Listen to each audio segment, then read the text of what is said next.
We are on the section 4.1, page 88. Functions of several variables.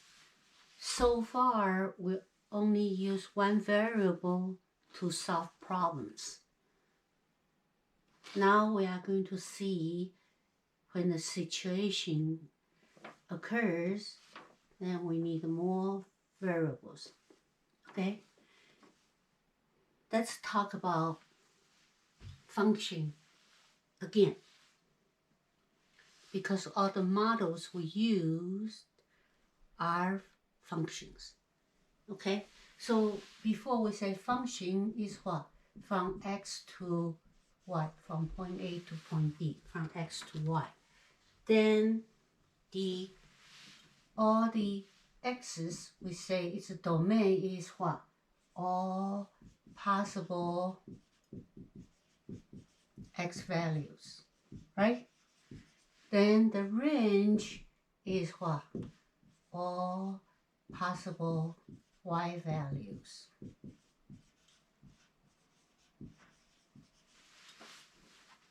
Okay, so we just talk about the x and to y. So we talk about function is what? Y is f of x, right? So we talk about function f of x, which is a y value. So we just use the one variable to find the value, right? That's what we have been doing. Then we say, what is a function? Function, we use what? Vertical line test. Then formal definition of the function we used to say was what?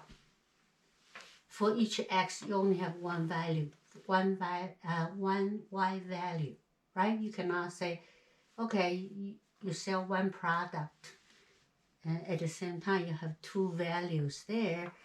It becomes very confusing, okay? So we say a function is what? Is the formally, we say it's ordered pairs, okay, for x and y, and for each x, there is only one, right? Only one y value. That's a formal definition of the x and y for function. That means from x to y, you only have a single pair. For each x, for the function you plug in, you can only get one y value. All right, so now we are going to talk about more than one variable, right? Before we solve problem, we identify everything we needed just with one variable x. Then we took derivative, first derivative, second derivative, then solve the problems, right? Now, sometimes we cannot identify all the things we needed on the problem just with one value. We might need more than one value. Okay, so let's see. We are going to do from, that means we do what? From domain to range, right? For a function. Now, if from the domain to range, we have this situation, we need more variables to solve problem, to identify our problems. Say, let's do two variables, okay? Then to the range, to the z, okay? So if we do that, to be able to have a function, we say for each, here for the each x, we only have what? One y value, right? For each x, only has one y value. Now it's for what?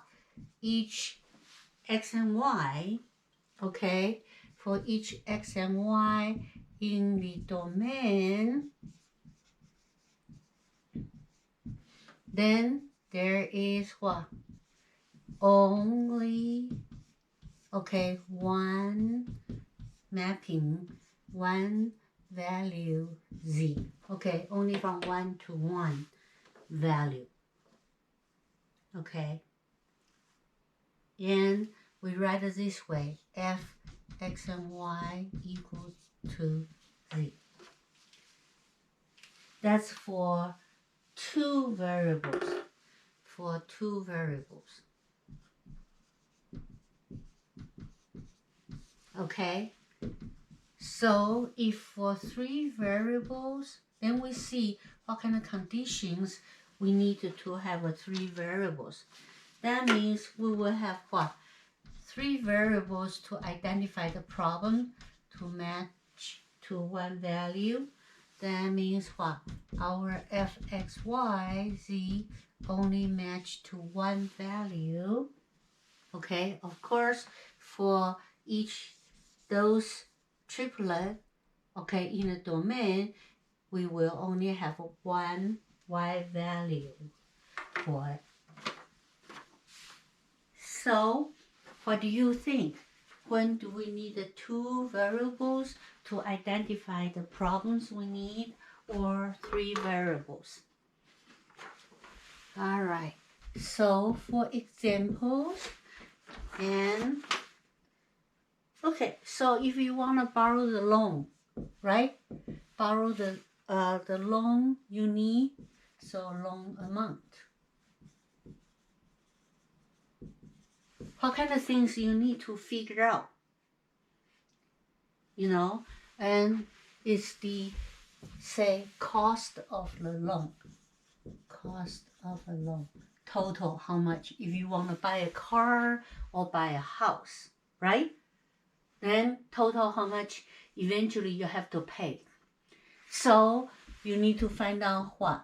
How much you need to borrow for now, right? Then how long you want to pay. Say, you know, for a car, 3 years, 5 years, right? How much you want to borrow, say $20,000, right? For 3 or 5 years is the duration, right?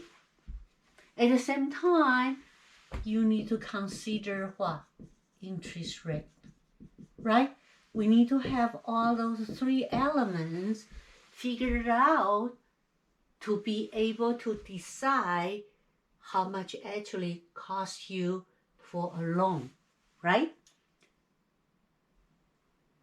So, same thing, for all those, you better have just one value of the W, right? X, Y, Z to W.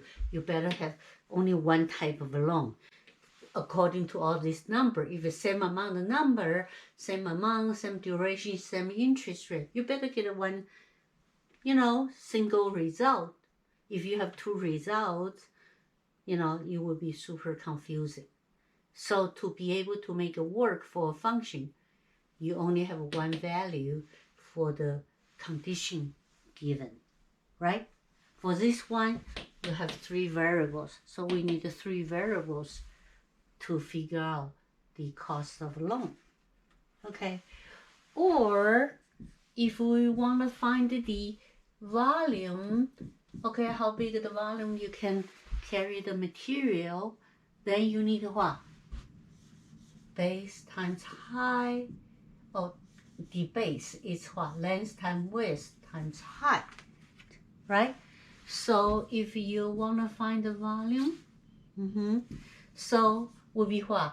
Length, right, times what? Width, length times width times height.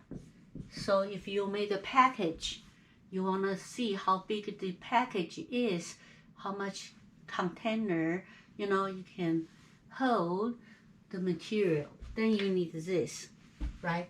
That would be length times width times height would be what?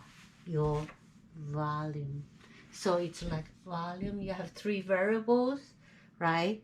Like your L, W, H, your domain to match to your range will be what? You multiply them together. You need the 3 variables. Okay? Same thing for our future value. What do you think? So your function will be what? To find your future value will be what? Remember your formula? Future value is what? Present value times e to the r and t. You want to know the rate, you want to know the time, you want to know present value. Same thing as here, right? So you will have what? P, R, T you need to figure out your value, future value.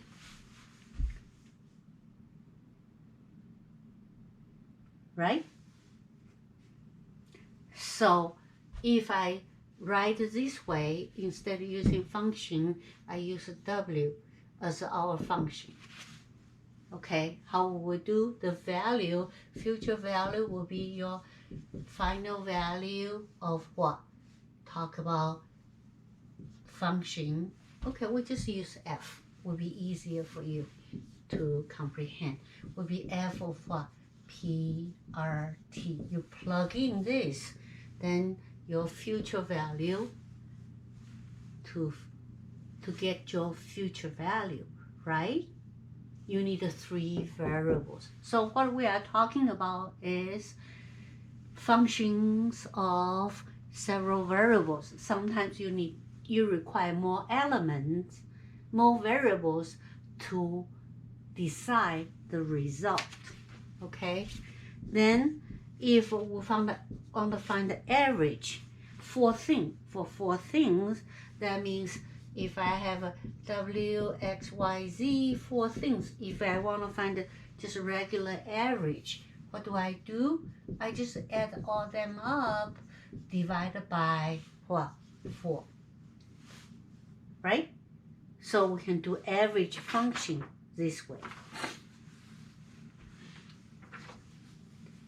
Okay, let's just say the basic idea of the functions with more than 1 variable we are going to deal with. Okay, so we might use 2, we might use 3, we might use 4. One thing you might encounter is called Cobb-Douglas production function. Okay, some of you, if you continue to study the economics, you might use this. Is by those guys, Cobb and Douglas. They developed this function, okay, model this way. They say the production and total how many production is according to how much labors you put in and how much capitals you put in. Okay, they say it can be calculated this way. Some kind of constant in front of it, and B and K1 minus B. Okay, so your A will be this way. Okay, A is some number bigger than 0, and B is some kind of number between 0 and 1. Means what? You put 20% into the labor and 80% into the capital. Things like this. Okay, between 0 and 1 usually means 0% to 100%. And when they did this, they say production, this would be units of production units. How much how many production units it can be increased. And L would be number of units for the labor, okay, counted by work hours.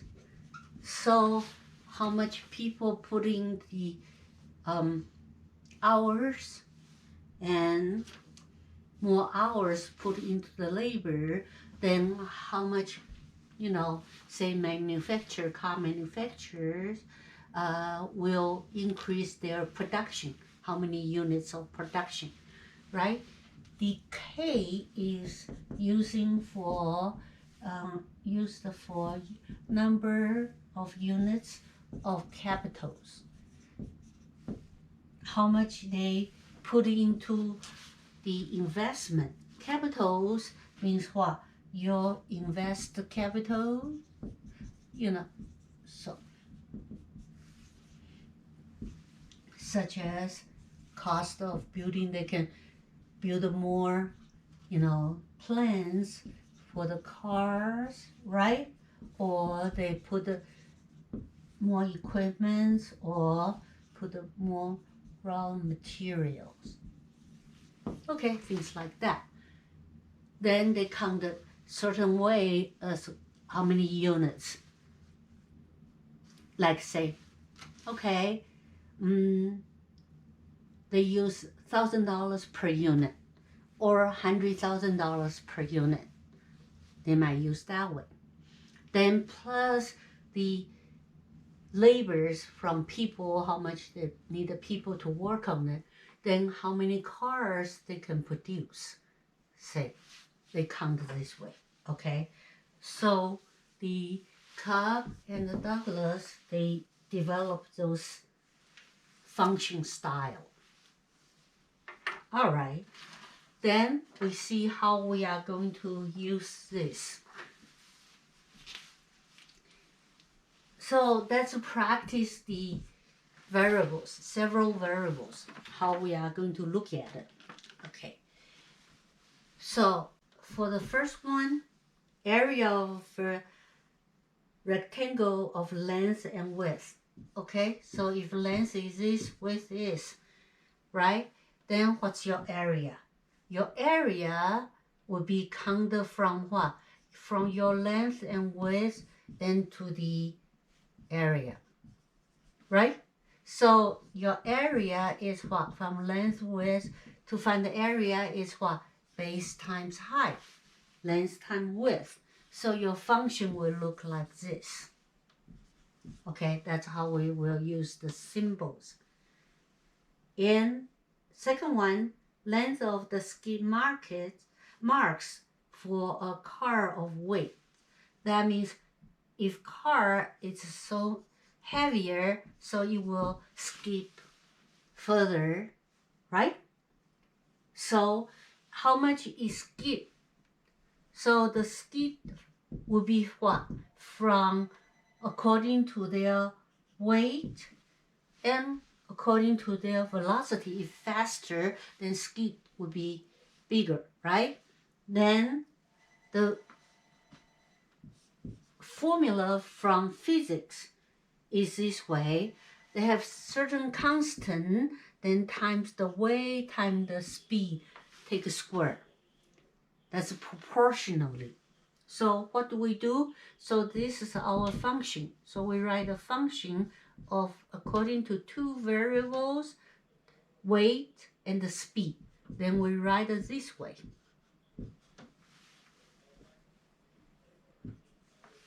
Okay?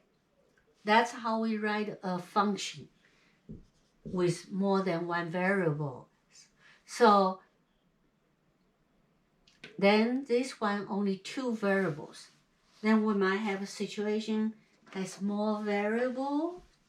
Okay, then if you take a look on number 3, it says the wind chill index announced by the Weather Bureau during the winter to measure the combined effect of the wind and cold is calculated from the formula below, where x is the speed, okay? X is the what? Wind speed.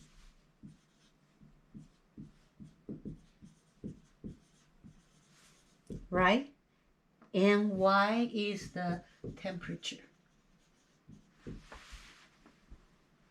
So then we say, oh, today it's very cold if you go skiing, right? Besides the temperature, if the wind is very blowing, then it will be colder. That's how you feel, right? So it's from National Weather Service. Some engineer, okay, did a study, say weather is this way. To count the wind chill from the wind speed, from the temperature, they use this formula. Right? 3575, it's very strange number. Strange formula. Okay? So they did a study. It's this way. They say, okay, if my wind speed is what? Miles per hour, temperature is our Fahrenheit, right? Then you plug in this formula, then we decide how cold today is. If today is what? Say, okay, 20 degrees, then wind speed, say, okay, 50 miles per hour, then you turned out what's the temperature here, maybe, minus 10 degrees. If you plug in, find a number, then when they do the report, they will say, oh, today you will feel like minus 10 degrees. That's the formula they use to decide, okay? So the engineer will do the analysis, we do the study to develop the formula. And the weather, wind chill, right? How much you feel, the temperature is determined by what? This is your wind chill, right? Then it's determined by your wind chill, wind speed, and the temperature. That's how it works. Okay? Then you plug in. So your function will be what? From your wind speed and your temperature, then you map to wind chill index. That's how we look at it. So if you plug into the number, if you have 15, say, miles per hour, right? Then today actually is 32 degrees. But because the wind you plug in there, then you end up is something like this, okay, according to the formula. Then the report will say, you feel like 21 degrees. And if you have 0 speed and if 32 degrees, then you plug in, then all the x is 0, that's all 0, then you figure out. Then let's figure out what's the feeling of it. Okay? That's how you do it.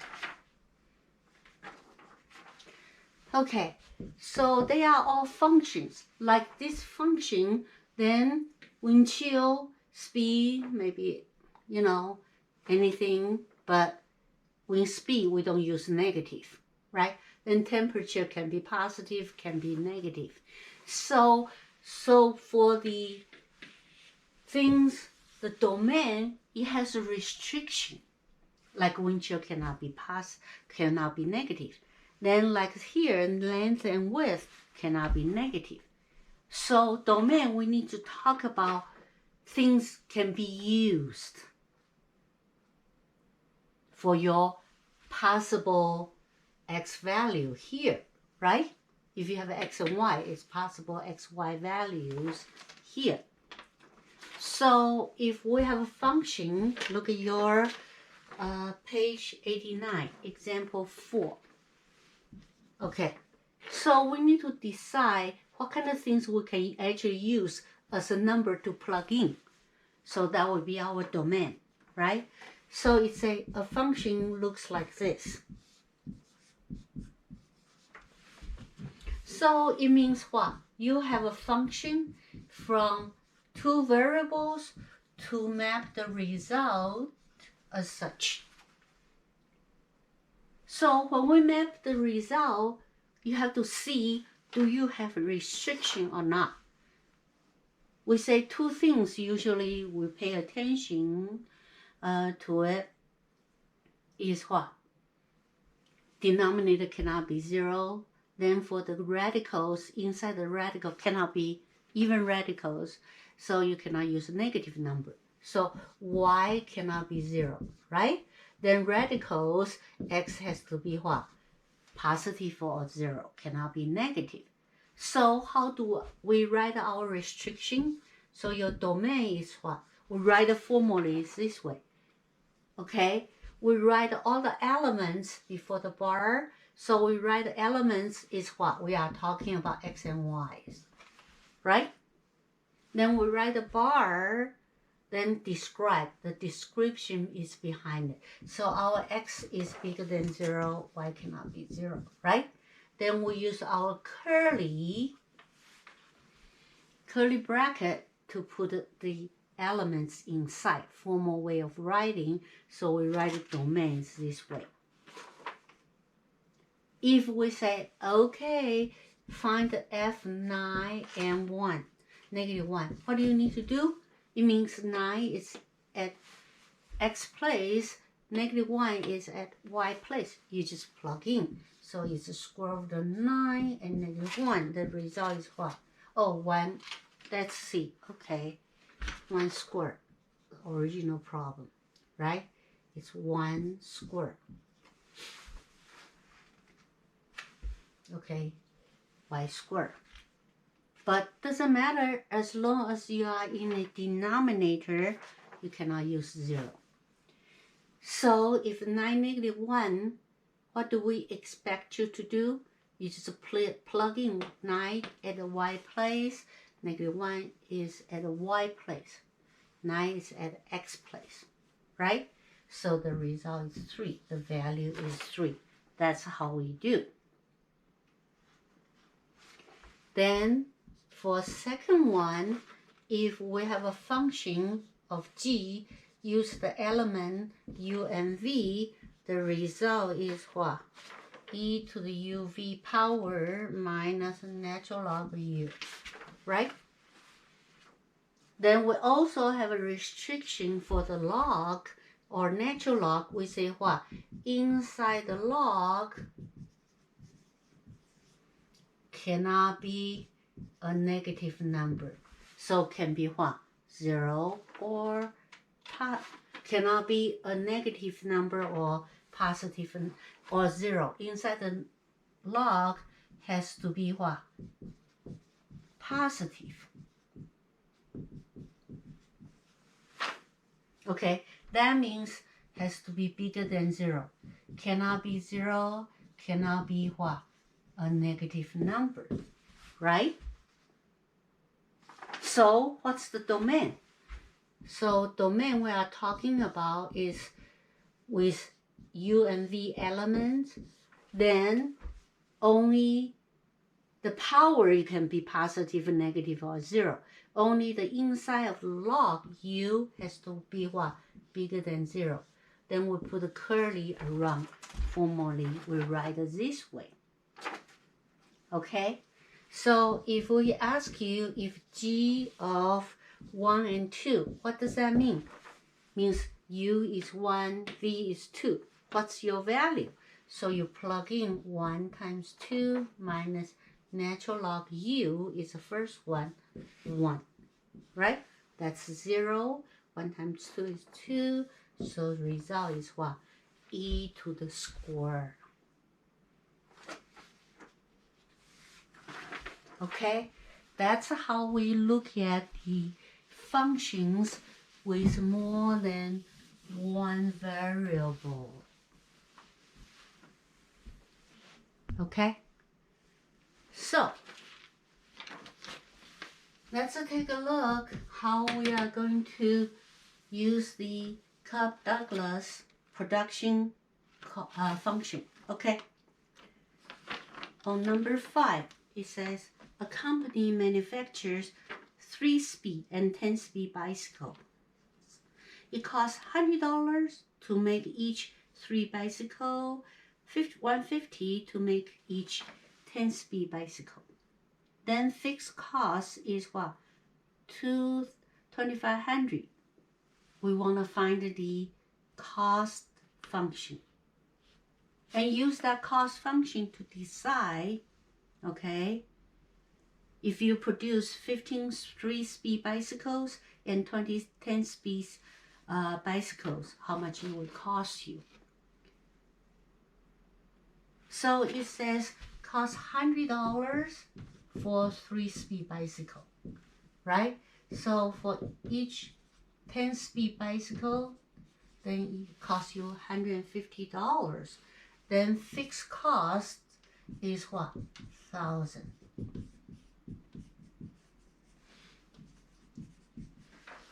So we want to figure out if produce how many? 15 of 3 bicycle, 3-speed, and 20 of the 10-speed. How much it will cost you? So, okay, this one is not Cobb-Douglas, but just a regular thing. Okay, so we want to practice how to write the cost function, right? So what do? This one you can just say, oh, I just do what? $100 times what? How many 3-speed? 15 of them. Then plus $150 times 20 of the 10-speed bicycle, right? And total how much it will cost me. I just plus them plus what? Fixed cost. That would be the total, right? Why do I have to borrow to write a cost function? We are practicing how to write a model cost function for other kind of problems. Okay, so we started from here. So how do we do? First, okay, we will identify things needed with how many variables we need now. We cannot just use one variable to represent 3-speed and 10-speed, right? So we need what? Use 2 variables now. Okay, then we say 2 variables, we use x and y. Then second step, we will what? Write a function, right? Usually we write an equation. So in your algebra, write a function. So the cost function is what? So we say x is what? Number of 3-speed bicycle, right? Then y will be what? Number of 10-speed bicycles.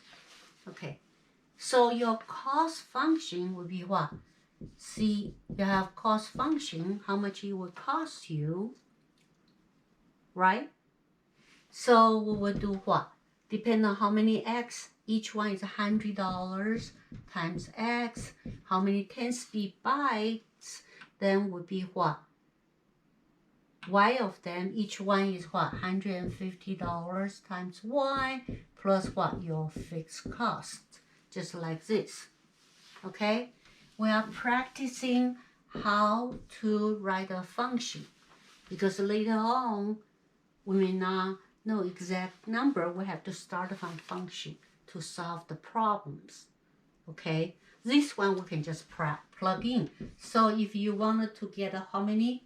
15 of the 3-speed and 20 of the 10-speed, right? All you have to do is just plug in 100 times 15 plus 150 times 20 plus 1,000.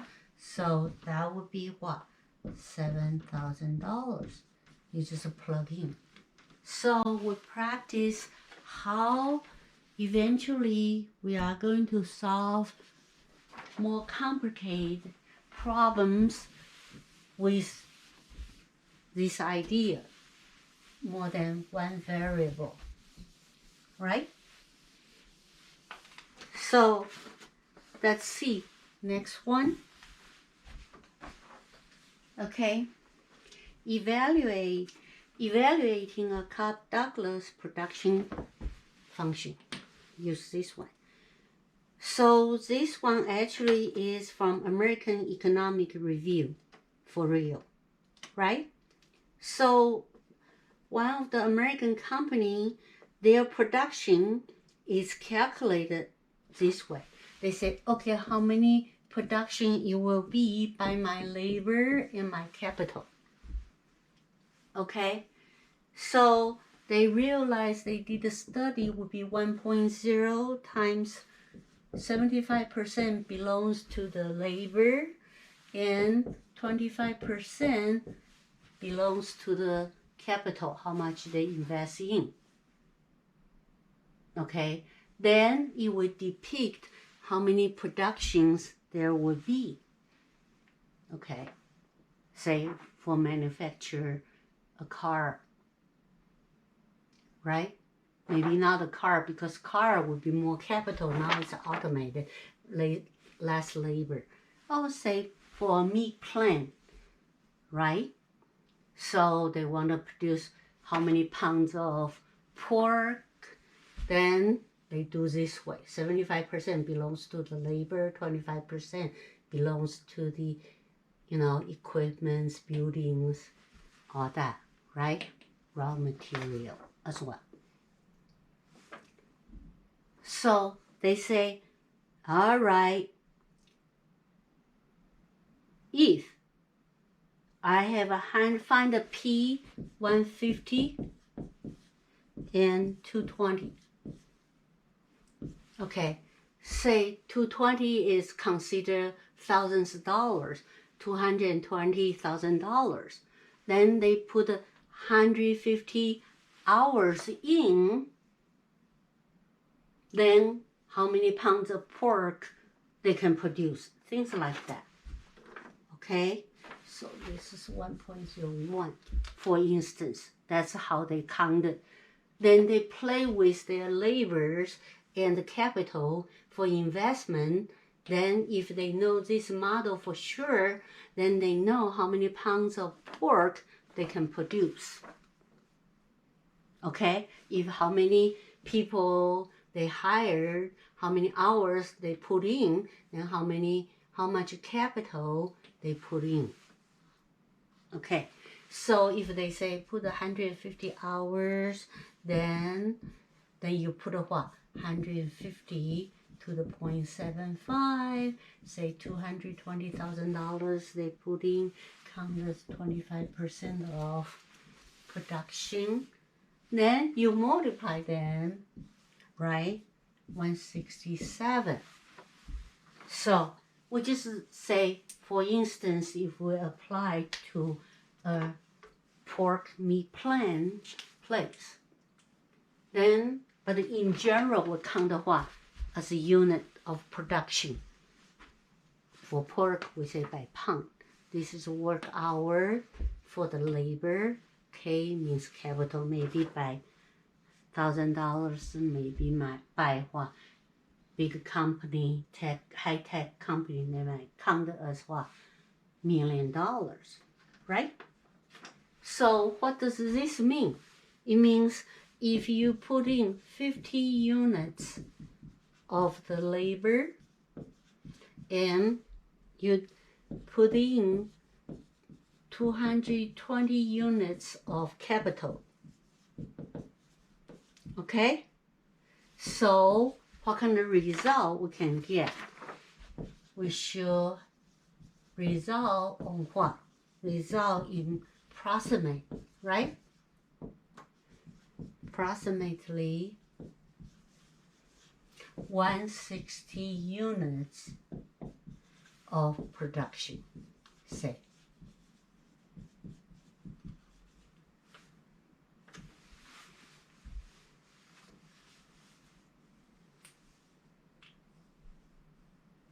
All right. Just like if you put 150 hours, $220 into, right? You can produce, say, 167 pounds of pork. Things like that. That's how we use what? Douglas production function, okay? Let's look at the next one. We are going to do, we did what? 2 variables. Now, let's look at the 3 variable thing, okay? If you have a function like this, from x, y, z to this way, if your function f, x, y, z to be evaluated in such way. Okay, so we write what? If you put the values in there, the result should be this way, right? Then we say restrictions are so far for your class. We used what? Denominator cannot be 0. The even radicals inside the even radical cannot be negative, right? So even radical inside cannot be what? A negative number. The denominator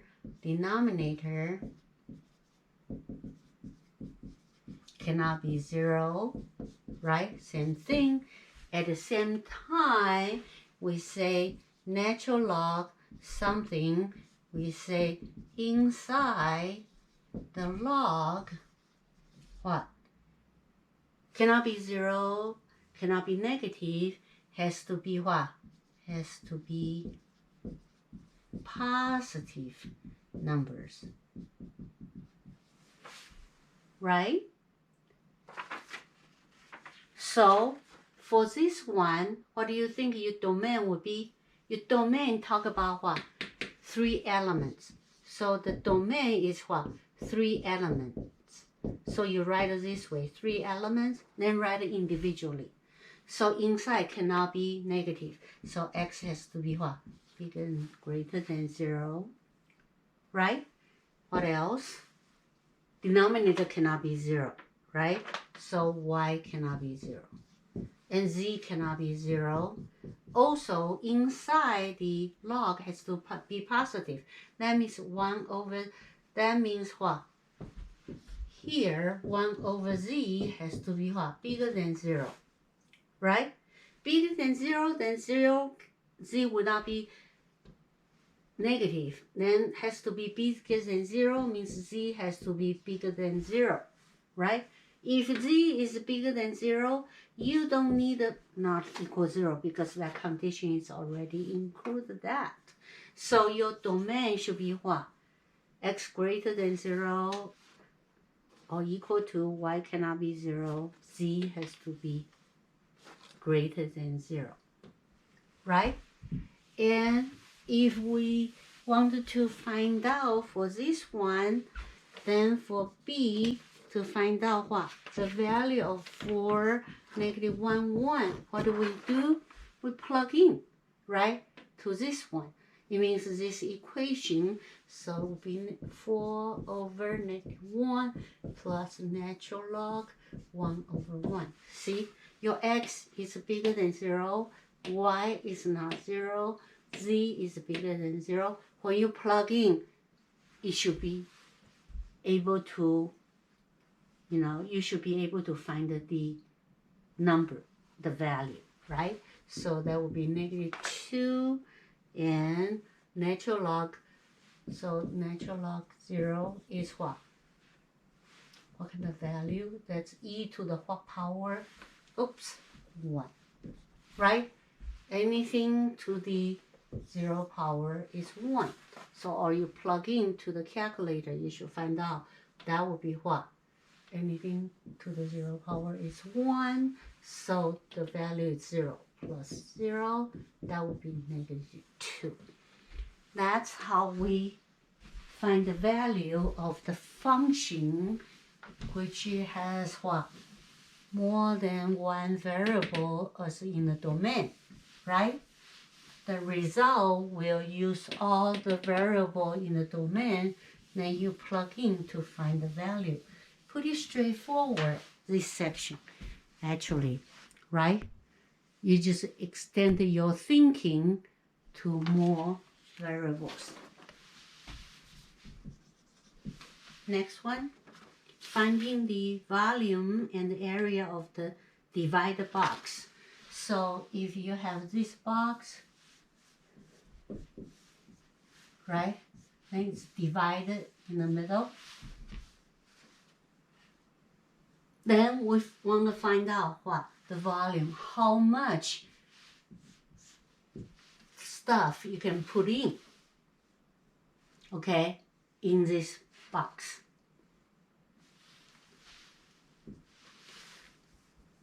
Okay, so it's open top. So if this is x, this is y, height is z. Then at the same time, we want to find out how much the material it needs, okay, to produce such a box, right?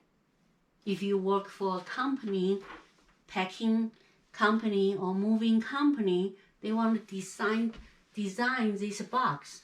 Then they want to know how much stuff they can put in and how much material they need to produce this stuff to minimize the cost, right? So to minimize the cost, to maximize the what? Volume, the things they can carry. That's the idea, right? So we learn the functions, how to write the functions first. So the volume would be what? Base times height, right? Base is what? The whole area, xy, then times height would be z. You need 3 variables. Then what's the material?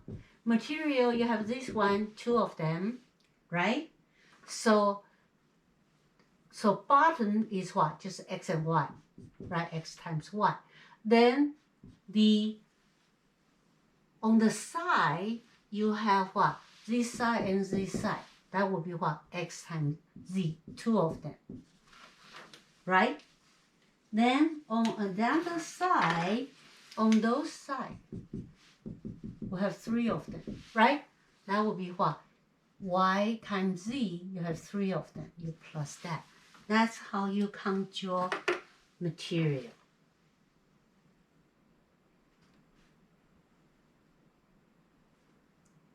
Okay? And next one, just to show you when we have a situation like this. That should be number 9. So we have function from 2 variable to map to what? Another variable to map to the value. We say f of x and y is what? 18 minus x squared minus y squared. So that's your z, right? Then just practice on the computer, then and you just go to website, right? We talk about it. So that's your z. So means what? You have 3 variables to plot to graph. So you have what? This is your x, this is y, this is your z. Then when you graph the look would be 3-dimensional. Okay? But most of you may never need to care about it. But just for some of you, the graph, you should look like this and something like that. So you have a 3-dimensional image like those. Okay? So like this, things like that. Just practice the website for the graphing. If you have domains, 2 variables and map to the one value, you have to write the equation as what? So you enter the data on your website, what kind of things you want to graph, you have to write it this way. You have to write 2 variables as input, the result as the third variable, so you are in the 3-dimensional world. Okay? That would be our section 4.1. We start to introduce how to use several variables. Then next portion, we are going to learn how to apply it. Okay, maybe 4.3 and 4.2.